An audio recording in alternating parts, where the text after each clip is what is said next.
So kasama yun. Did the President inform President Xi that Pogo's online gambling activities are legal in the Philippines? Oo. Sinabi niya. Hindi, wala siyang binanggit, pero earlier on sinabi niya, di ba, nag-statement na ako doon.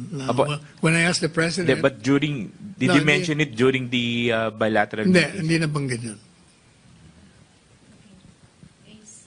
Last three na tayo, Ace, Hannah, and then Joseph. Clarification, nabanggit ba ni President Xi yung sinabi dati ng Defense Ministry to ban all online gambling in the Philippines, yung kanilang pakiusap?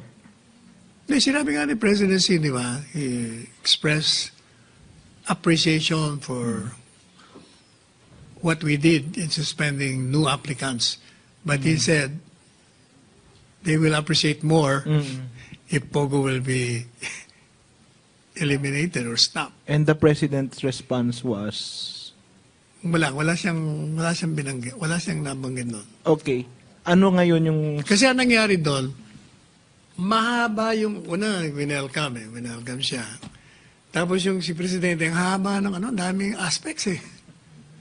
Kaya nung sinagot naman ni si, hindi na makaka-respond si Presidente kasi na yun, thank you very much. Nagpasalamat na, tayuan na kami lahat. So ano ngayon yung response ng administration sa appeal na yun? Yung sinabi niya na, okay, we would appreciate if you ban it all together. Ano yung stand natin? Will we ban? The President has not said anything about it. But I suppose he will have to study since there is, although there was no request, there was only an implied request. Yes. The President most likely will study. He will study yung banning nung online. Ang pag-aaralan doon, ano bang mawawala sa atin kung itigil mo yung online gaming? Will it affect the budget? You must remember that revenues are coming in.